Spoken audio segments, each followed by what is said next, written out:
est-ce que vous trouvez que les tarifs des banques sont trop élevés?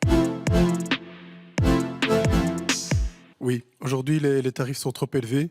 Je trouve qu'avec toutes les possibilités qu'on a digitales, on doit tout faire nous-mêmes. Donc, on encode les virements, on peut ouvrir des comptes, on peut faire énormément de choses digitalement et on est quand même encore facturé, je pense, à peu près 20 euros.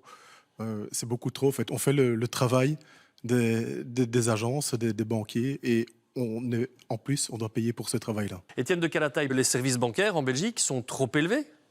Ce n'est pas ce que montrent les études de comparaison internationale, qui sont plutôt flatteuses. Ça peut surprendre le public, mais qui sont plutôt flatteuses en disant que c'est encore plus cher à l'étranger. Je pense que ce qui frappe, c'est la diminution des services humains offerts par les banques. C'est ça qui, vraisemblablement, amène à penser qu'aujourd'hui, on paye trop pour le service que l'on reçoit.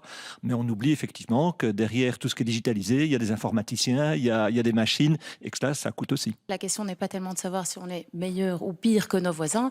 La question est effectivement qui continue d'augmenter chaque année alors que le service pour les citoyens et citoyennes diminue. Et c'est ça qui suscite la colère aujourd'hui. Ce n'est pas Testacha qui le dit, mais c'est aussi l'autorité belge de la concurrence. Aujourd'hui, elle considère le secteur bancaire comme étant un oligopole avec un manque flagrant de concurrence. En raison de ce manque de concurrence, on voit des frais bancaires qui augmentent chaque année. On voit un service bancaire et parfois je peux vous dire que je me questionne même encore sur la notion de réel service bancaire. Est-ce que les banques ont encore vraiment conscience de leur rôle sociétal, en tout cas pour toute une partie de la population qui n'est pas ou moins digitalisée, parce que c'est souvent les personnes qui sont le moins digitalisées qui payent les frais les plus importants.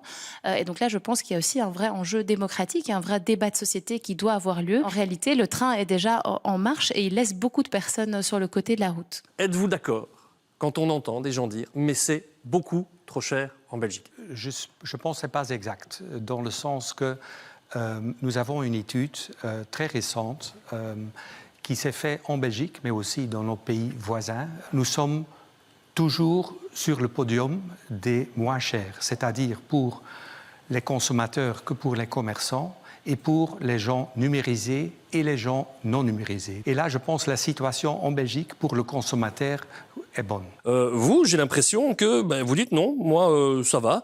On n'est Vous pas des gagnez pigeons. de l'argent, paraît-il. Oui, tout à fait. Vous attendez que cette banque en question fasse une promotion, et en général, ça se passe en septembre-octobre. Vous recevez d'abord 50 € de cadeaux parce que vous êtes nouveau client. Vous pouvez même, dans cette banque, gratuitement avoir une carte de crédit. Il faut juste effectuer 12 paiements. Et c'est tout. Et c'est Vous gratuit. gagnez de l'argent au final? Ah Les oui, banques vous payent c'est pour faire des opérations? 0,5 centimes par transaction de 1 € minimum. Donc c'est 2,50 € que je reçois tous les mois sur mon compte. Moi, je continue à croire qu'ils sont beaucoup trop élevés dans la plupart des banques. En parallèle de cela, il y a évidemment une baisse des services avec une digitalisation à outrance qui est demandée évidemment aux citoyens. Je pense qu'on oublie aussi qu'il y a une fracture numérique qui est encore bien existante en Belgique et vous ne pouvez pas demander à certains pensionnés, à certains publics de pouvoir justement utiliser ces applications bancaires. Et donc, quand on se retrouve ici avec monsieur qui nous dit que c'est pas trop cher, quand c'est au profit des consommateurs, c'est compliqué pour les banques. On met des taux vraiment très rasibus.